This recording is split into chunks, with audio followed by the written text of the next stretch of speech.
clap. Aujourd'hui, ce qui manque le plus dans notre civilisation, c'est l'amour.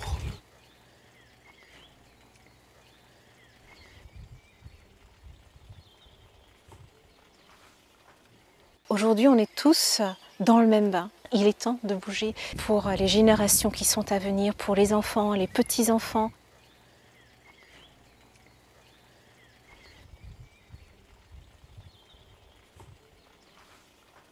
Tous ensemble, on peut se dire, on a le droit d'exiger d'avoir autre chose sur cette planète. En plus, moi je suis jeune, j'ai 27 ans, j'ai pas envie de vivre dans un endroit pollué.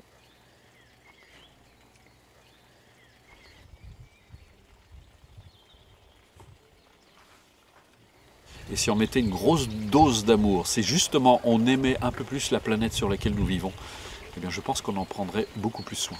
Dans à peine 30 ans, il y aura plus de plastique Que de poissons dans les océans. Est-ce que c'est ça qu'on veut pour l'avenir? On s'aperçoit que notre planète, elle est en train de mourir, tout simplement. 15 000 scientifiques de partout dans le monde qui se sont soulevés pour dire si on n'agit pas maintenant, ça deviendra irréversible. Les scientifiques sont extrêmement alarmistes.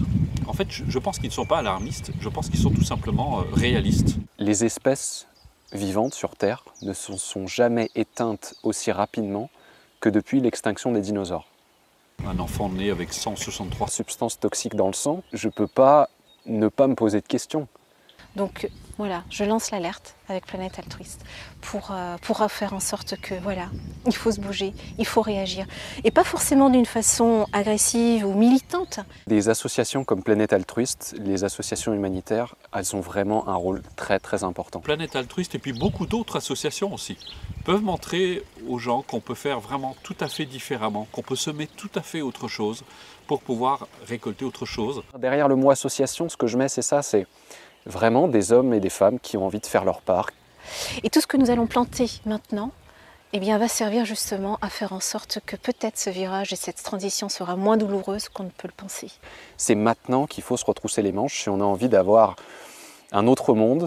Lors de la journée mondiale de l'altruisme, je vais parler de l'altruisme, parce que très peu de gens savent ce que c'est. Être altruiste, c'est pas un concept, c'est pas une philosophie, c'est pas le monde des bisounours. On pense que justement être altruiste, c'est s'occuper des autres sans s'occuper de soi. Là, c'est exactement l'inverse. Prendre soin de soi, c'est aussi prendre soin de la vie que nous incarnons, et donc c'est prendre soin de la vie des autres. C'est vraiment apporter de l'attention et de la bienveillance et j'oserais dire, de l'amour à autrui et aux autres. Ouvrons nos cœurs en fait. La solution, c'est nous. Le 26 mai, ça sera ça. Ça sera un témoignage pour dire, regardez, c'est possible.